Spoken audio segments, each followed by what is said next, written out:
Benvinguts una temporada més a Mosaic, agraïts i contents de tornar a estar amb altres. Nosaltres començam aquest diumenge amb l'exposició que repassa la vida i obra de Fray Juníper Serra a la Seu, un dels actes previs a la canonització d'aquest el 24 de setembre a Washington.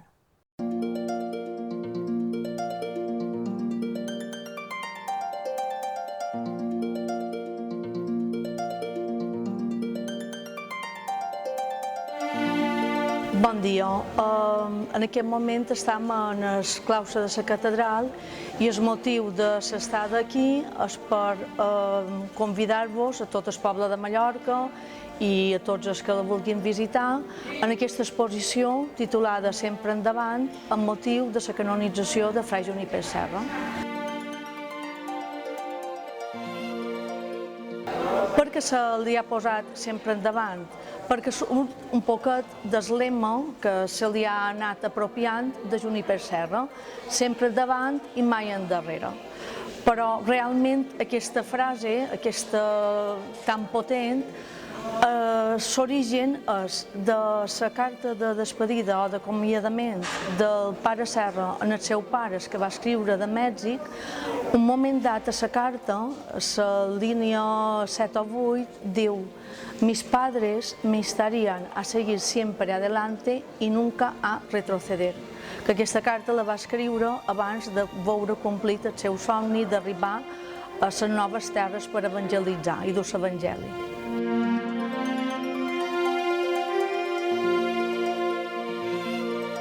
Aquesta exposició està estructurada en tres grans blocs. El de caràcter didàctic està format per un panells amb unes fotografies significatives, el títol que el resumeix i un petit escrit que és l'explicació de cada panell.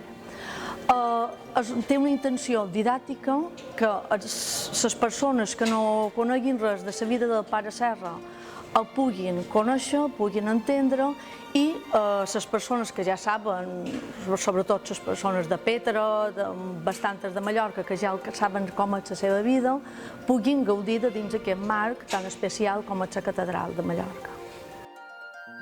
Cada panell representa una de les etapes de la vida de Juníper. La primera part està centrada en el que és Petra i Mallorca. La segona part està centrada en el que és Mèxic i la tercera, Califòrnia.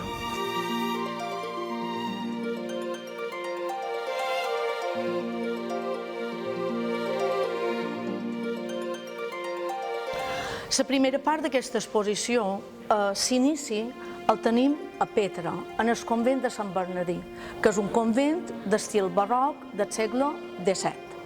I tenim la façana principal i aquí recull tres imatges molt significatives. La primera, l'església barroca, una església molt hermosa, i dues imatges de dues capelles. La capella de la Mare de Déu dels Àngels i la capella de Sant Francesc. Què cal dir? Que aquesta capella de Sant Francesc, un moment dat, Juníper, quan el pare Palau està contant la biografia en el pare Palau posa, escriu a la seva llibre: Padre, ¿qué nombre ponemos a las siguientes fundaciones? Y Juníper diu: debemos dar el nombre, escrito en castellà, debemos poner el nombre de nuestro padre fundador, San Francisco. Per tant, tenim aquesta capella en el convent de San Francisco, i San Francisco dona nom a la ciutat tan important de San Francisco i Los Ángeles, entre totes les capelles que hi ha franciscanes en el convent de Sant Bernadí.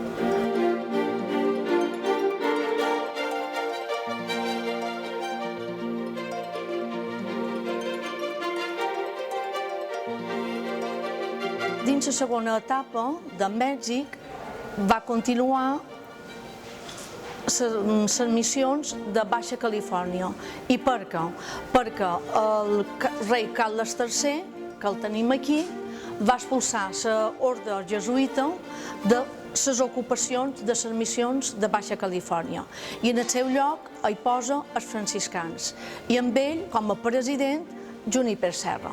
I aquí dirien ja va estar 2 anys, de 1967 fins a 1969, que el posen de president per fundar ja el que era Alta Califòrnia.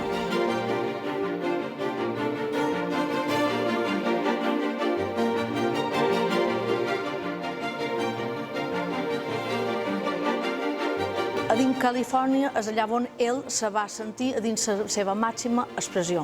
I va fundar la primera, San Diego, i funda 9 missions durant aproximadament 15 anys. A dins Califòrnia tenim tota l'estela de missions que conformen el Camino Real.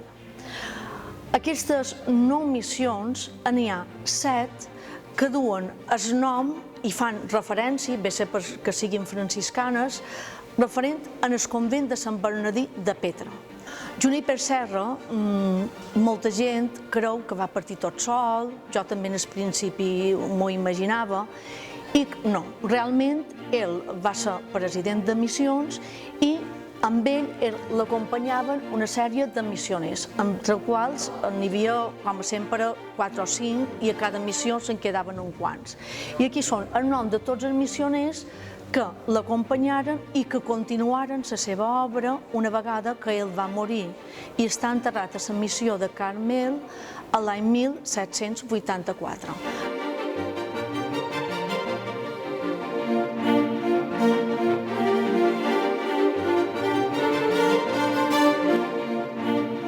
Aquesta exposició acaba amb un poema de Miquel Costa i Llobera dedicat a Junípero.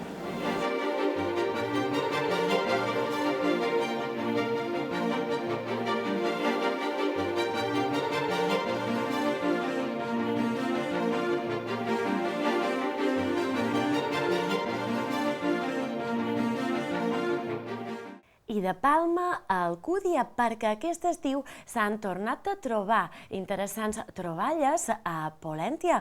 Per exemple, nosaltres destacam la trobada de restes de 13 individus cristians. El més curiós, però, és que varen rebre sepultura de forma cristiana en època islàmica. Mireu.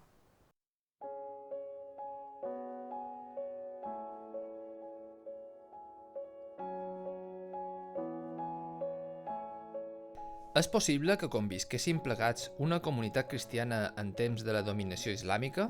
Com era la seva vida? Podien els cristians celebrar els seus ritus?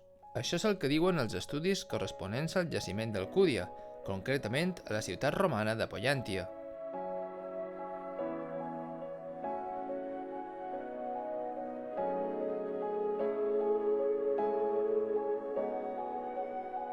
Pollentia fou una ciutat fundada al nord de Mallorca pel general romà Quint Cecili Metell. Pollentia, la poderosa, o la ciutat del poder, és el que avui coneixem com l'actual Alcúdia. El gran avantatge que té Pollentia és que no s'ha construït damunt i per tant tenim tota la ciutat romana encara per poder excavar i poder investigar. És important recordar que està situada en un lloc estratègic, just a l'istme que separa les badies d'Alcúdia i de Pollença, per tant un lloc molt privilegiat. I també s'ha de recordar que està només a 8 quilòmetres de lo que havia estat la ciutat federada de Bócoris. Per tant, també deu tenir una relació, aquest emplaçament, en relació a aquesta ciutat indígena que havia estat federada de Roma.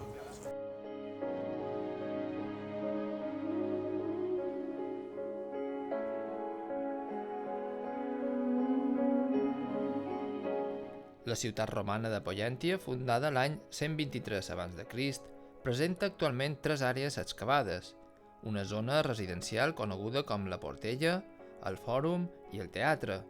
Les primeres notícies que tenim de Pollentia daten del segle XVI i són el punt de partida de tot un continu d'estudis que arriben fins a l'actualitat. Hi ha una qüestió molt important per nosaltres i és que quan excavem a Pollentia, l'arqueologia el que ens diu és que tenim una data de fundació del 70 abans de Crist. Per tant, hi ha una diferència entre el que ens diuen les fonts escrites del 123 i el que nosaltres trobam en l'arqueologia que ens diu que s'havia fundat el 70 abans de Crist. La interpretació d'això és que segurament en el primer moment de conquesta militar Pollentia va ser un campament o un praesidium, una instal·lació militar, per entendre'ns, i que no va ser fins una generació després quan realment es va plasmar la ciutat i se va construir la ciutat amb els seus carrers, les seves cases, els seus temples. Per tant, tenim aquesta dualitat de dates, una és les fonts escrites i una altra el que l'arqueologia ens diu.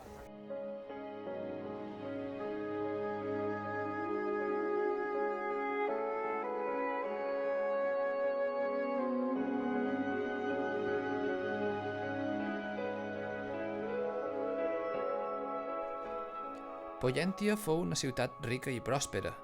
L'àrea conservada està al voltant de les 20 hectàrees. Aquesta àrea patí un devastador incendi al segle III després de Crist, però la ciutat no es despoblà, ja que s'ha documentat al mateix fòrum la construcció d'una fortificació cap al segle V després de Crist. Hi ha un moment de monumentalització en època de l'emperador August, amb una construcció d'una sèrie de temples i una sèrie d'accions que es fan a la ciutat que fan que tingui la imatge d'una ciutat poderosa, una imatge de ciutat romana, clàssica. I hi ha una reforma molt important a finals del segle II, segle III, es reestructura molt la ciutat, alguns carrers es transformen, també es transformen les ínsules de tavernes que tenim aquí al costat en el foro, i a finals del segle III, amb una cronologia que nosaltres podem datar bastant bé entre el 270 i 280 després de Crist, hi ha un gran incendi que destrueix part de la ciutat.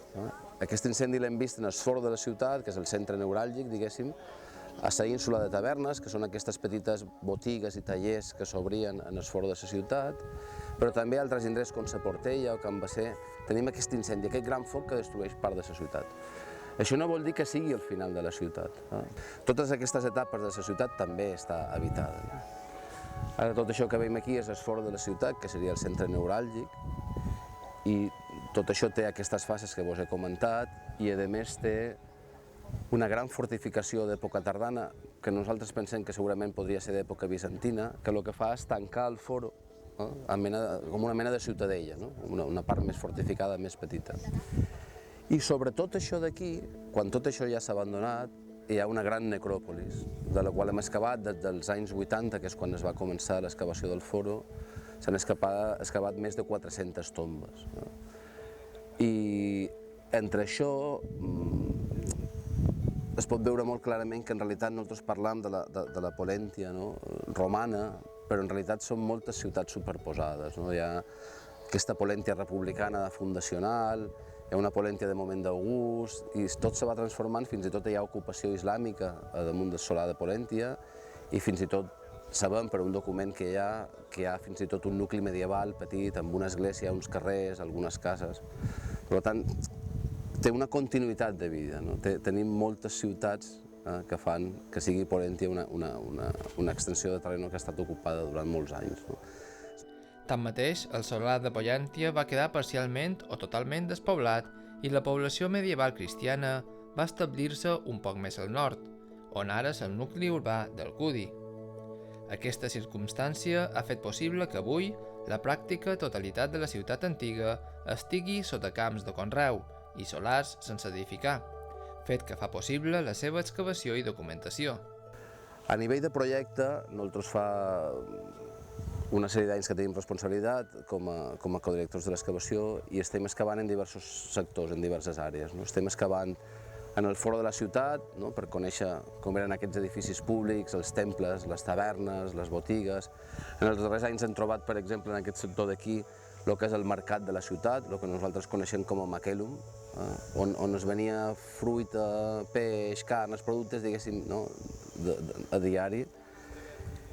Hem excavat també el gran temple capitolí, que és el temple principal de la ciutat, que es coneixia i havia estat excavat parcialment, però hem pogut acabar d'excavar amb extensió. I tota aquesta sèrie de temples, estem ara sobre el temple 2 i també el temple 1, que segurament va estar dedicat a August.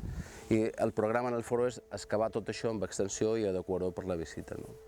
Des de fa diversos anys es van realitzant una sèrie d'excavacions a l'estiu mitjançant la col·laboració de diferents voluntaris arribats de diferents parts del món. Este año realizamos el 17º curso de Arqueología Romana Antonia Rivas. El curso acoge 20 estudiantes universitarios o de máster o doctorado.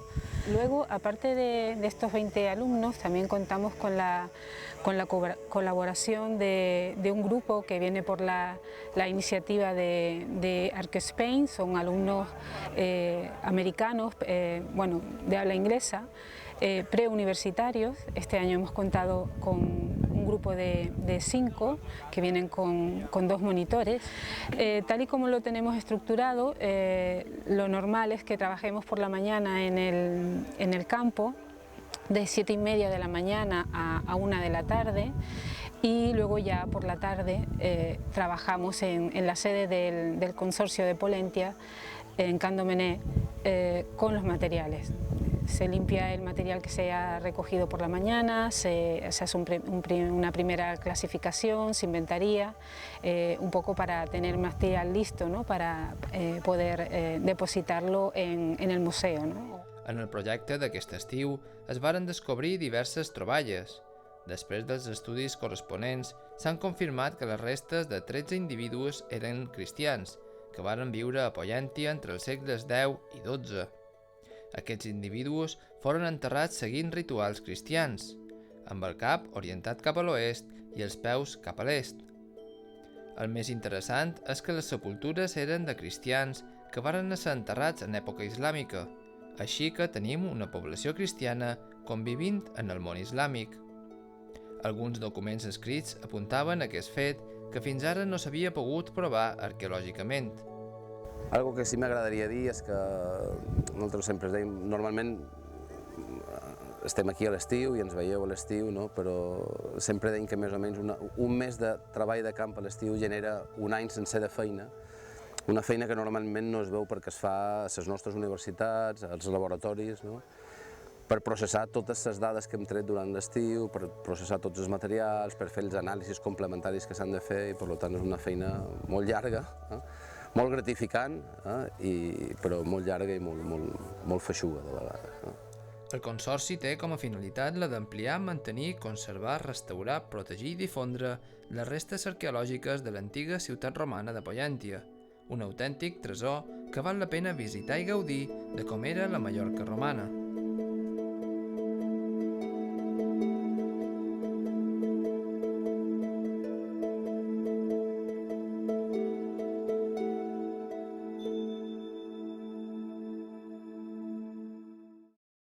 I ara sortim de les illes per anar a Àvila, perquè allà, el mes d'agost, ha tingut lloc la trobada europea de joves que manifesten la seva fe, i tot convocat per la imatge de Santa Teresa de Jesús. La la la la, la la, oh oh oh, la la la la, la la. El passat mes d'agost, un grup de mallorquins va gaudir de la trobada europea de joves celebrada a Àvila. Un esdeveniment per expressar de forma visible la fe i el dinamisme de l'Església, un signe de comunió eclesial i joventut, i tot això convocat per la imatge de Santa Teresa de Jesús, perquè 500 anys després té moltes coses a ensenyar-nos. Els que vàrem anar de Mallorca érem uns 31, això, i eren, el que més em va agradar eren que de distints llocs, no? Uns eren d'un col·legi de la Puresa, els altres eren d'Inca, de la parròquia, alguns del grup de l'Aventura Jesús, també hi havia de Lloseta, de Palma, no?, i de gent de parròquia normal, i vam fer dues trobades abans d'anar cap a Àvila. I va estar superbé, perquè realment vam poder estar en comunió abans de partir la peregrinació, no? I vam estar preparant, que va ser la primera, per jo personalment, va ser la primera experiència que vaig tenir en la diòcesi d'anar de peregrinació, i la veritat que superbé, molt recomanable i tornem a repetir segur. A Àvila es van viure dies intensos de profunda amistat, trobada personal, plens de testimonis i una experiència inoblidable on escoltar un missatge actual. Estuvimos 5 días en Ávila y hicimos un montonazo de cosas, casi no parábamos. Era muy rápido, era levantarse bien temprano para coger calle y empezar a los itinerarios, a visitar la ciudad. I cada dia feies un itinerari de Santa Teresa, no? T'explicaven la seva congregació, la seva vida, no? I després la seva fe, i va estar superbé. I anàvem en grupos i ens mesclàvem, això també estava molt bé. Vam anar de Catalunya i a vegades amb d'altres regions, no? D'altres diòcesis. Y me gustó porque veías que no eras solo tú y los que estaban a tu lado de tu diócesis. Me gustó también ver que había de diferentes partes de España y la historia de cada uno. Conociendo la vida de Santa Teresa, la primera noche hicieron un musical sobre la vida que fue una pasada y diferentes actividades por recorriendo todo lo que es el pueblo, conociendo toda su vida, su obra y todo lo que ella hizo. Jóvenes hoy en día que digan yo creo en Cristo, ¿no? Y estar allí juntos disfrutando simplemente de la alegría que te aporta el estar junto a Dios, ¿no?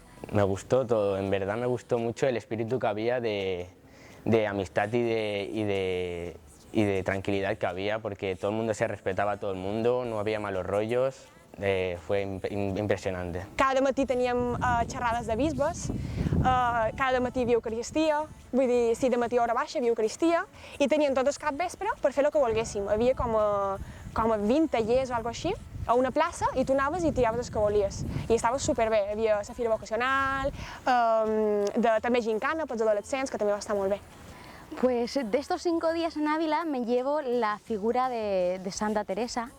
Fue una mujer increíble, ¿no? Es doctora de la Iglesia y es una mujer que para una persona que quiere conocer a Jesucristo, pues te acerca muchísimo a Él, ¿no? Te acerca muchísimo a la espiritualidad, te acerca muchísimo a conocer el encuentro con Dios, ¿no? Me quedaba con la multitud de gente que había, la cantidad de gente que había y sobre todo con una parte que me gustaba mucho, la parte de las comidas, cuando íbamos a comer o en los conciertos, que la gente estaba muy alegre, aunque estuviesen muy cansada de todo el día, estaba muy contenta. También me gustó, aparte de todo el jaleo que había, de toda la gente y todo, me gustó también que cuando teníamos que hacer una misa o un día que hubo una vigilia por la noche, el silencio que hubo, el respeto que había, que no era todo jaleo y venga, estamos en un viaje a pasarlo bien, no, que aunque fuese por la noche y estuviésemos cansados, todo el mundo, nadie se quejaba, todo el mundo estaba en silencio, ahí. Hubo un momento en el que encendimos las velas, que estaba todo a oscuras, con las velas que se veía en la pantalla que nos ponían al lado, y tú mirabas la pantalla y veías ahí el mar de velas por todo, y decías, se nota la cantidad de personas, o las horas de las comidas, las colas y colas que se montaban. Fue alucinante ver tanta gente. El dia que es va fer l'Exposició Santíssim va ser una passada. Hi havia 6.000 joves, tots de joneons, més de 5 o 10 minuts, i per jo va ser impressionant. M'ho vaig dur una superexperiència, i igual o més com la JMJ de Madrid que havia el Papa. 5.000 jóvenes que se arrodillan y dicen el cuerpo de Cristo, ¿no? Amén, que es así sea, y los ves llorar de emoción, los ves que su corazón se sana, dices, es que cómo no enamorarme de Dios, ¿no? Cómo no enamorarme de Jesús, cómo no seguir esta vida. Sí, es algo bellísimo, ¿no? Para mí es uno de los momentos que más me llevo, ¿no? Y que me tocaron el corazón. Santa Teresa els va descobrir que l'Església segueix estant d'actualitat. La fe, la virtut i l'alegria de compartir un missatge amb milers de joves que recordassin amb especial afecte la setmana viscuda en la trobada europea de joves. Oh, my. I acabam, com sempre, amb cultura, amb l'exposició El Greco al CaixaForum de Palma. Teniu fins al 12 d'octubre.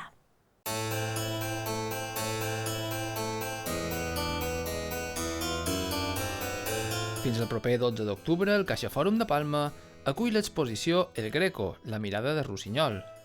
La mostra s'emmarca dins de la commemoració del quart centenari de la mort de Domenikos Theotokopoulos, el Greco.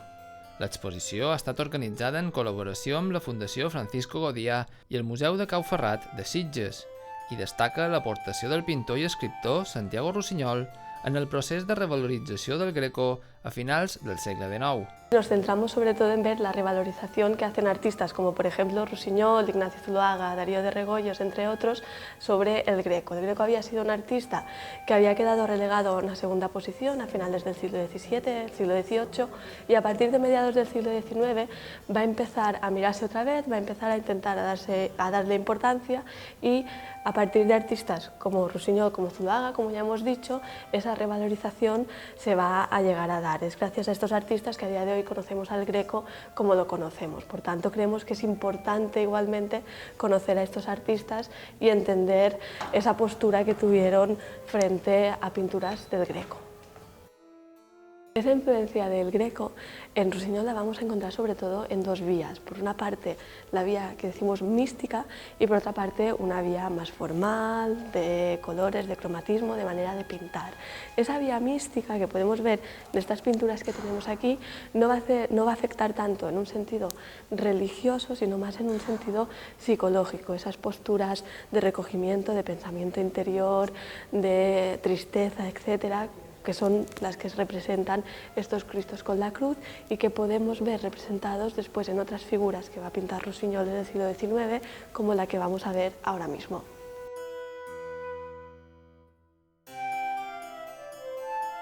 Ese misticismo del que les he hablado ya lo vemos en personas, igualmente lo podemos ver en paisajes. Igualmente es importante aquí tener en cuenta el momento personal que está viviendo Santiago Rusiñol. Es un momento personal muy difícil, está enfermo, tiene muy mala relación con su hermano, etc. Por tanto, todas estas cuestiones o todas estas variables van a hacer que él no esté pasando por un buen momento, por tanto es normal que termine haciendo pinturas como la que tenemos aquí al lado. Son estos paisajes místicos, estos cipreses, estos árboles del silencio, estos lugares que a pesar de ser bellos nos pueden crear un poco de inquietud al ser un cementerio. Es ese lugar donde sabemos que todos iremos a parar, aunque no nos haga gracia o no pensemos que sea hoy o que sea mañana. Son este tipo de paisajes, este tipo de personajes silenciosos, quietos, pensativos, que van a influir en Santiago Rusiñol. Más que esa versión religiosa de la que ya hemos hablado, es más este tipo de personalidad.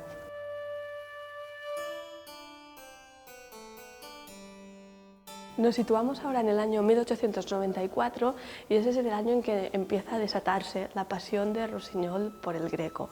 Rusiñol ya conocía la figura de este pintor, pero en el año 1894, mientras está en París con Ignacio Zuloaga, este le va a comentar que Pau Bosch, un banquero catalán, está intentando deshacerse de dos pinturas del Greco, que son estas dos que tenemos aquí detrás. Zuloaga era un gran seguidor del Greco, aunque no tenía unos medios económicos tan altos como los de Santiago Rusiñol, y finalmente le convence para comprar estas dos pinturas, Las lágrimas de San Pedro y Magdalena penitente. Una vez que las compren, va a empezar esa gran revalorización. Gracias a estas dos pinturas empieza a conocerse la figura del Greco. Otros artistas, otros personajes ilustres importantes de la época van a querer comprarse un Greco como había hecho Rusiñol. Estas dos pinturas van a pasar una pequeña temporada en ese piso en París, van a desfilar grandes artistas por ese piso para conocerlos.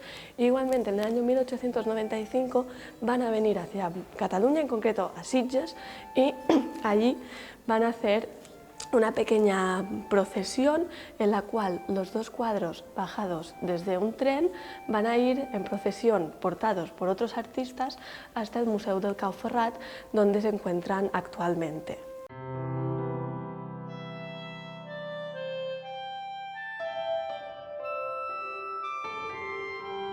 De esta procesión de los Grecos, Lluís Llabarta nos deja este dibujo. Es un dibujo de la época, este es el propio pintor, y vemos cómo aparecen estos personajes ilustres portando estas dos pinturas en procesión hasta ese Museu del Cau Ferrat. Es curioso saber que es en Sitges el primer lugar donde se va a empezar a revalorizar esa figura del Greco, ese pequeño pueblo de la costa de Cataluña. Igualmente es interesante saber que es en ese pequeño pueblo donde va a aparecer la primera escultura dedicada al Greco en el año 1898. Hasta 1914 no vamos a encontrar la segunda escultura dedicada a la figura del Greco ya en Toledo para celebrar el tercer centenario de su muerte.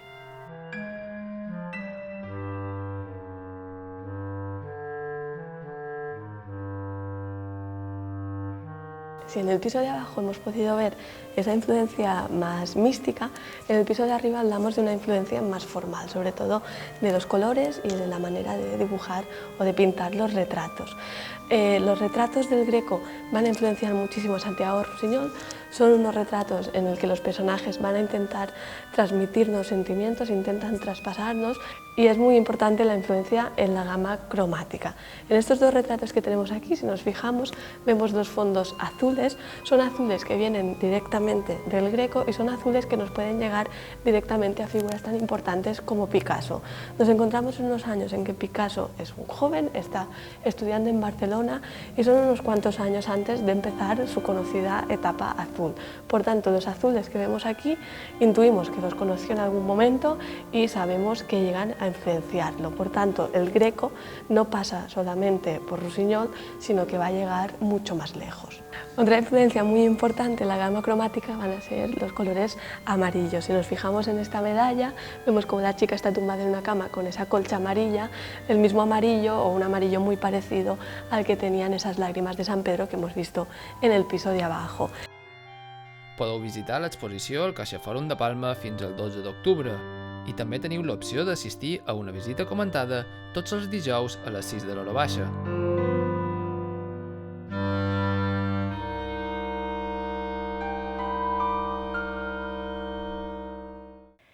I fins aquí aquest primer mosaic d'aquesta temporada. Nosaltres tornem, com sempre, el pròxim diumenge. Això sí, i com sabeu, teniu les xarxes socials del Bisbat de Mallorca per qualsevol consulta al llarg de la setmana. Ens veiem.